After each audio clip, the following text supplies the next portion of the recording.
Have you ever walked down a supermarket aisle, looked at the cartons of eggs on the shelf, and wondered, is there life sleeping inside there? Today, we are attempting a bold experiment.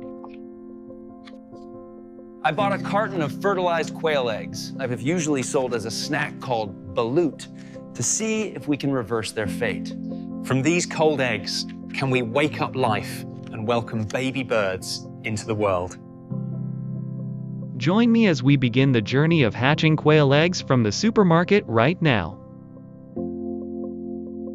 These are eggs that have been fertilized and partially incubated, usually 9-12 days old, before hitting the market. Our job is to continue that process. To play the role of an accidental mother bird, I built a simple DIY incubator using a styrofoam box, the heart, an incandescent bulb to provide heat, the brain, an automatic thermostat controller to maintain a stable 37.5 degrees, 99.5 degrees Celsius, the environment, a bowl of water to keep humidity around 60-70%, preventing the shell from drying out so the chicks can break through. The biggest challenge here is that we don't know how long these eggs have been abandoned at room temperature. Is the embryo inside still alive, or has it died from the cold? We'll only know by observing. This one has a very clear vein system, and I can even see a black dot moving slightly. That's the heart. However, the one next to it looks watery and dark, likely spoiled. The first few days are boring but stressful. Since these are quail eggs, they've already been incubated at the farm, so I estimate they only need about 5 to 7 more days at home.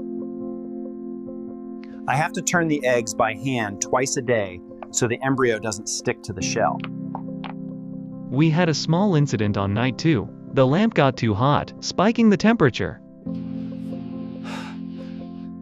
I was genuinely worried I had hard-boiled the poor little things. Day 5. Look closely at this egg. That's not the wind. That's movement from the inside. The little life form is wiggling to get into the hatching position. The golden rule is, do not help. If I peel the shell for them, the unabsorbed blood vessels will tear, and the chick will bleed out or end up disabled. The first bird has arrived, wet and exhausted, lying flat under the heat lamp. After 24 hours, their feathers have dried and fluffed up like little moving popcorns. They are incredibly agile and started pecking in at food immediately. To summarize the experiment, I started with 10 fertilized eggs. Result: 6 chicks hatched successfully and are healthy. The remaining 4 did not hatch. Upon inspection necropsy, I found 2 died late in the shell, possibly due to that temperature spike, and 2 stopped developing early, likely due to the cold transport from the supermarket to my house. A 60% success rate is impressive for quail eggs bought from a supermarket, where storage conditions are far from ideal for incubation.